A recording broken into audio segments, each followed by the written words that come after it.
সকাল সকাল রান্না করব বলে চলে এসেছি। যে পরিমাণে গরম পড়েছে, যত তাড়াতাড়ি রান্না করে নেওয়া যায় তত তাড়াতাড়ি ভালো। তো ফ্রিজ থেকে ওই মূল্লা মাছগুলো বের করে নিয়েছিলাম, দিয়ে ওগুলোতে জল দিয়ে রেখেছিলাম। তারপর বেশ কিছু মূল্লা মাছ ছাড়িয়ে ওগুলোতে নুন হলুদ মাখিয়ে একটুক্ষণ রেখেছিলাম। আর আজকে হবে পুঁই ডাঁটার তরকারি, এই মূল্লা মাছের ঝাল বান্না আর ডাল। একদিকের কড়াতে আমি ডাল সেদ্ধ করতে বসিয়ে দিয়েছি, আর একদিকে কড়া বসিয়ে আমি এই পুঁই ডাঁটা আলু বেগুনগুলোকে চড়িয়ে দিয়েছি রান্না করার জন্য।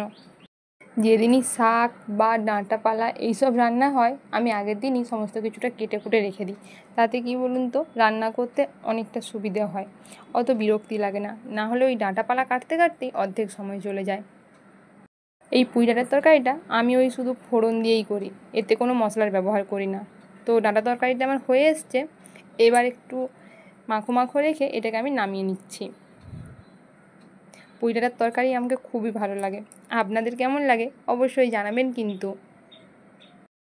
তরকারিটা দেখতে ভীষণই সুন্দর হয়েছিল, আর খেতেও বেশ ভালোই হয়েছিল।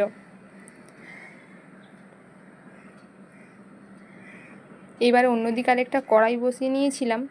তারপর ওর মধ্যে তেল গরম করে যে মাছগুলোতে নুন হলুদ মেখে রেখেছিলাম সেগুলো ভেজে নিচ্ছি।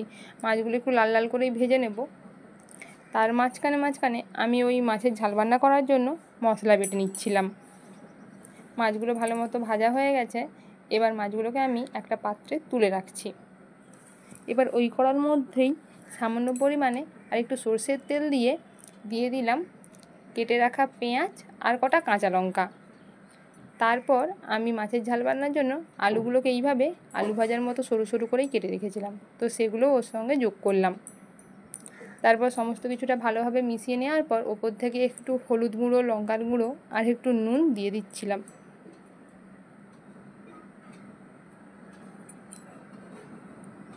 এখন কি হয়েছে জানি না, বড় মাছ খেতে খুব একটা ভালো লাগছে না, তাই হয় ওই চুনো মাছ, না হলে চিংড়ি মাছ, এগুলোই বেশিরভাগ খাওয়া হচ্ছে।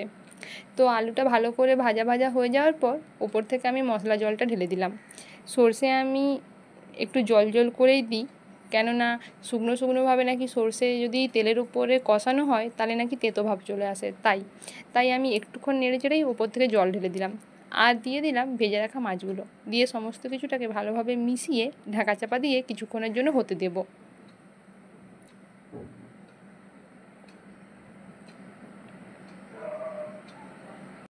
কিছুক্ষণ পর জলটা প্রায় কমে এসছে, আর আলুগুলোও প্রায় সেদ্ধ সেদ্ধ হয়ে গেছে। তো এই রকম একটু রস রস থাকবে, এইরকমভাবেই আমি নামিয়ে নেব। খুব বেশি শক্ত শক্ত হয়ে গেলে না একদম ভালো লাগে না খেতে। তো আমার ঝাল বান্নাও কমপ্লিট। আজকে দুপুরের মেনুতে হয়েছিল ডাল আর মূল্লা মাছের ঝাল বান্না আর এই পুঁই ডাঁটা আলু বেগুন দিয়ে চচ্চড়ি, আর সঙ্গে কেটে নিয়েছিলাম দুটো আম।